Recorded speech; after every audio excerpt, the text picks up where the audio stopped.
Hello everyone, I'm Jed Rubenfeld and this is Straight Down the Middle.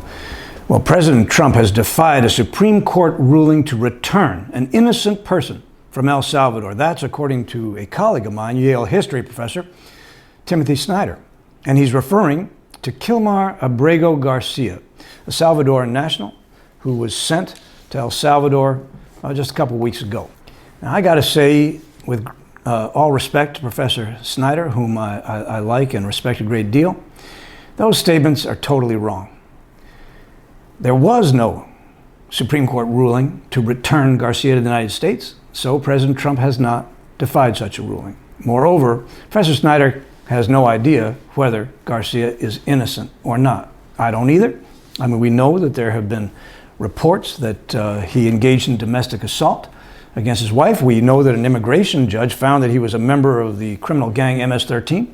Now, I don't know if those things are true or not, but the idea of calling him an innocent person and saying that President Trump defied an order, Supreme Court order, to return him to the United States, this is crazy talk. However, there has been crazy talk and distortion on both sides. For example, when the administration says that it won this case 9-0 in the Supreme Court, it did not, as I will explain to you if you watch the rest of this show. Because there's been so much distortion on both sides, I thought I would film an episode doing a little explainer, walking through what are the facts, what's the law, and what's likely to happen next. So let's jump right in. What are the facts?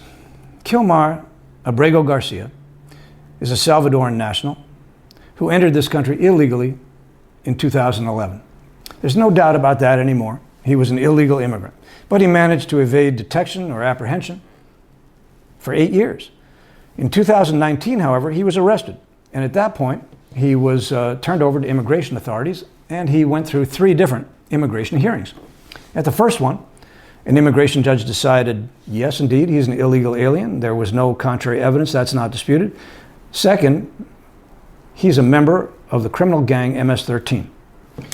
Now, that ruling was appealed up to an Immigration Board of Appeals panel, and the Immigration Board of Appeals affirmed that ruling that he was indeed a member of the criminal gang MS-13. Well, those rulings make Garcia clearly deportable. But in October of 2019, he goes before a third immigration judge, and he makes a different claim. He says, wait, if you send me back to El Salvador, I'm in fear that I'm going to be attacked and persecuted by a different criminal gang. And the third immigration judge credited that testimony, believed it, and issued what's called a withholding order, saying you can't send Garcia back to El Salvador. But here's something you got to know about withholding orders. They are country specific. This third immigration judge, he didn't find that, after all, Garcia could not be deported. No, Garcia can be deported. He is deportable. What the third immigration judge said is there's one place that you can't send him, and that's El Salvador. And that makes a big difference, as we'll see later. Okay, so that's where things stood as of 2019, and then nothing happened. He was released back into the general population of the country. He lived and is married to an American citizen.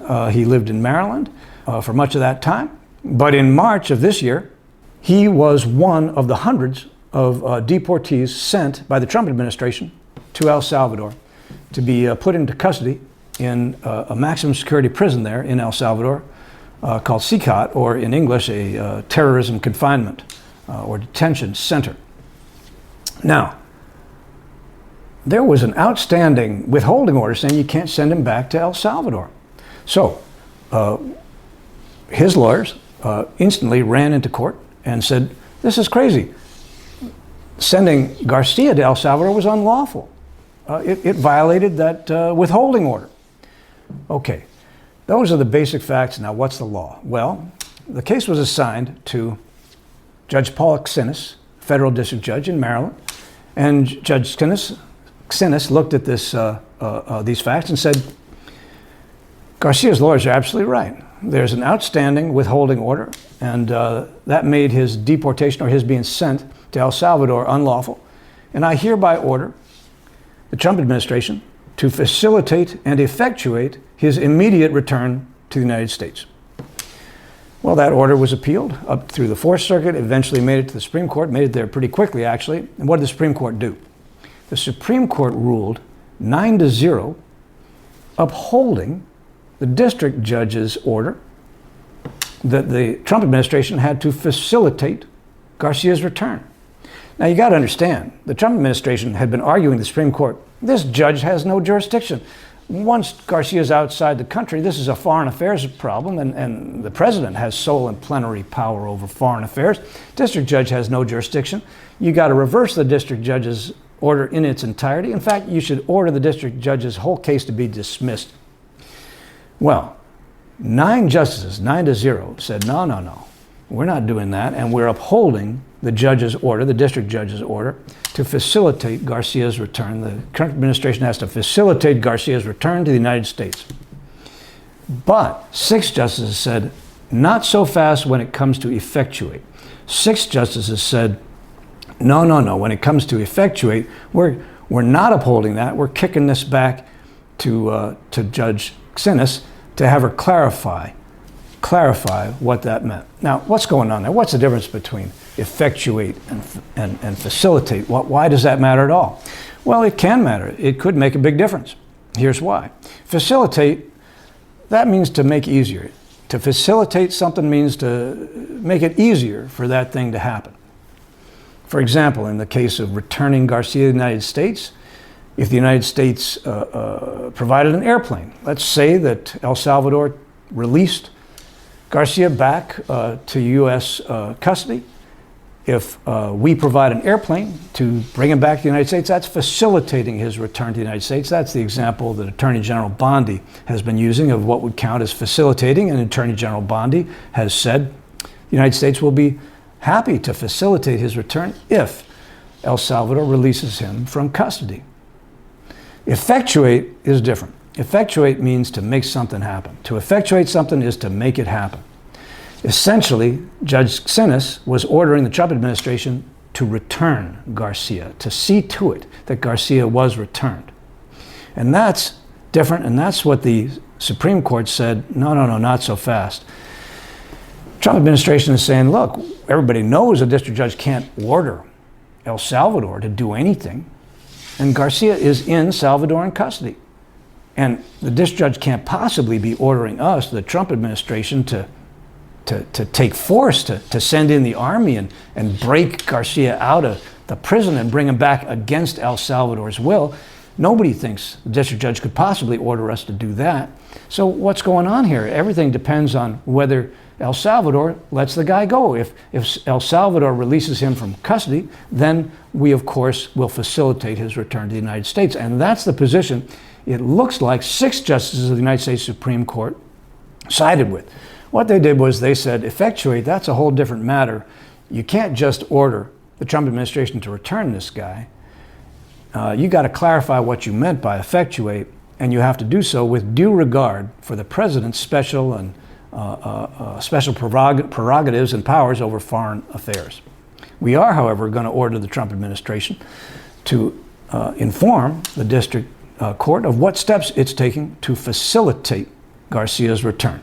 So that 6-3 overturning of effectuate, that's a pretty serious win for the Trump administration. The Supreme Court was saying, no, we're not ordering you to return Garcia, we're just ordering you to facilitate his return. That's why Professor Snyder's characterization of the Supreme Court's ruling was wrong. The Supreme Court did not say you must return Garcia. In fact, that's exactly what the Supreme Court reversed in the lower court's order. Instead, the order is to facilitate his return. Now, let's be honest, we all know that the Trump administration could probably get this guy back in a heartbeat if it really wanted to. It could probably get Bukele, President Bukele of El Salvador, to turn him back over to us if the Trump administration really wanted to do that. It's not doing that. It hasn't taken any steps to force Bukele's hand. But the word facilitate is ambiguous. The Supreme Court's order was short. It did not define facilitate. So that gives the Trump administration plenty of room to say, look, we're prepared. We're ready, willing, and able to facilitate his return if Bukele turns him over to us. So that's where things stand right now. And the question is, what's likely to happen next? Now, what's likely to happen next? Well, what's likely to happen next is this case now back before Judge Kucinich, and what she's likely to do is to order concrete steps to be taken by the Trump administration to facilitate Garcia's return and maybe to effectuate it to some degree, having due regard for the Trump administration's special powers over foreign affairs. The Supreme Court did not say you can't order any kind of effectuation. You just have to be more careful about what you do. So Judge Kucinich has ordered discovery to be taken, and she is likely to start ratcheting up the pressure to order the administration to do more to facilitate and perhaps in some ways to effectuate Garcia's return. What might she do, for example? Well, she might order the Trump administration to stop paying President Bukele of El Salvador, to stop paying him anything for all of the deportees whom he is holding in custody in that maximum security facility. There's a couple hundred. And presumably the United States is paying him to cover those expenses. She might order the Trump administration, you got to stop paying him a dime until he turns Garcia back over to you. Now, could she do that? Well, I mean, we don't know. If she made that order, it would instantly go up on appeal. Could make it back to Supreme Court. The Supreme Court, if it took the case, could do one of two things. It could say, no, you can't order the president to stop paying El Salvador for the other detainees. That's an improper intrusion into his foreign affairs powers. So they could reverse, or they could uphold it. They could be basically saying, look, we all know that the Trump administration could get Garcia back from Bukele and El Salvador anytime they wanted. If they just said to him, we want him back, everybody knows El Salvador would probably give him back. And, you know, the evidence is they aren't doing much to effectuate that return. So the Supreme Court could look at this and say, you know what, we're going to uphold that order, and we're not going to micromanage what Judge Kucinich holds, and we're going to uphold that order, and we're confident that the Trump administration can get Garcia back if it chooses to do so. Now, at that point, if they uphold that order, and if Trump were to defy that order, then folks can start talking about defying an order of the Supreme Court. Then folks can start talking about a constitutional crisis. And if you want to know more about what it means to be in or to not be in a constitutional crisis, I encourage you to look at my episode on that subject, the constitutional crisis episode, which I'll be releasing shortly. But right now, that's not our situation. There's been no ruling from the Supreme Court that the Trump administration has defied. So we're not close to that situation yet. Talk of defiance of Supreme Court orders is just wrong and not justifiable at present. Okay, so bottom line, what's my verdict about this? Okay, straight down the middle says there's three things that I want you all to bear in mind. Number one, the Trump administration should have just owned this mistake and brought the guy back. Okay? Admit you made a mistake, bring the guy back. Point two, if they brought him back, you got to remember, that doesn't mean he gets released back to Maryland. He can be deported anywhere in the world other than El Salvador. In fact, he might even be deportable back to El Salvador. Why is that? Because there's a good argument, a very good argument, a very plausible argument that withholding order, which I told you about, is no longer valid. Why is that? Because MS-13 has now been officially designated a terrorist organization. And there's a good argument under the statute that governs this, that a withholding order is rendered invalid and doesn't apply to an individual who is a member of a terrorist organization. So if he were returned to the United States, the Trump administration could make that argument, and if a court upholds that argument, they can deport him back to El Salvador. That's point two. Now, point three, maybe the most important of all. Due process. Due process is a foundational bulwark of the rule of law itself, and the courts have to ensure that it's not violated. But I guess what I want you to take away from what I've said today is that due process has not been violated, so far as we know, in this case. A lot of people are saying this is a shocking assault on due process, but what you have to remember is that this guy has had 3 different deportation or immigration hearings so far. That's a lot of process. He has been found to be an illegal alien. through the appropriate process, and that finding is no longer questioned. And judges have found at hearings that he's a member of MS-13.